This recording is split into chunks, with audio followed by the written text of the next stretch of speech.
¿Qué son las falacias? Como la mayoría de conceptos en ciencias humanas, humanidades y filosofía, este no se puede definir de manera aislada o de manera ahistórica.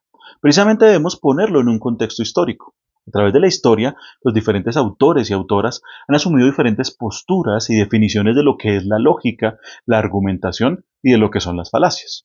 Si nos remontamos a Aristóteles, siglo IV antes de Cristo, pues vamos a ver que Aristóteles tenía dos grandes capítulos, uno el de la lógica y otro el de la retórica.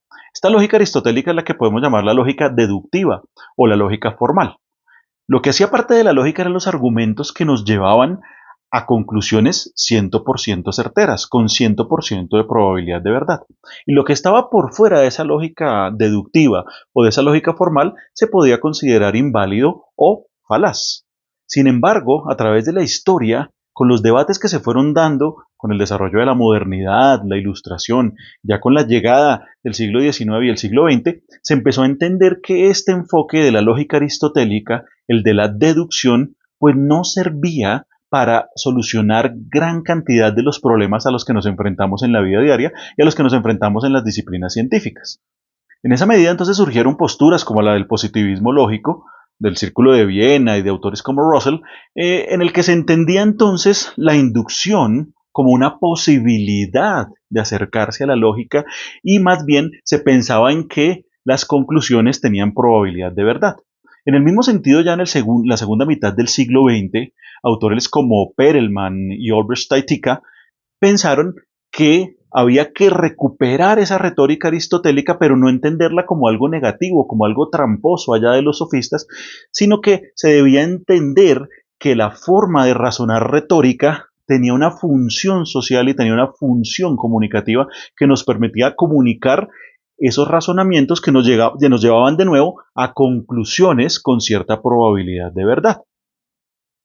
De ahí en adelante, autores como Toulmin y otros que han abordado los problemas argumentativos, entonces han entendido que no vamos a considerar falaz cualquier razonamiento que no nos lleve a 100% de verdad. En esa medida, podemos tener un ejemplo. Para la lógica aristotélica, una deducción consistía en algo como lo siguiente. Si hay fuego, entonces tenemos humo. Estoy encendiendo fuego, entonces tendré humo. Ahí hay 100% de certeza. Pero si lo hacemos, digamos, al revés, por ejemplo, vemos humo y concluimos que hay fuego, pues estaríamos ante lo que se llamaría en esa lógica formal la falacia del consecuente. Estamos viendo la consecuencia del fuego, el humo, y concluimos que hay fuego.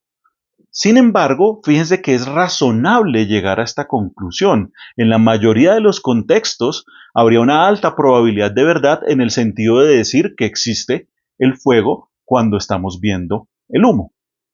Allí de nuevo entonces superamos esa visión de la lógica deductiva y empezamos a ver que otras formas de razonamiento no son necesariamente falaces. Para conocer más detalles sobre cuáles son las falacias en el marco de los diferentes autores, los esperamos en nuestros cursos.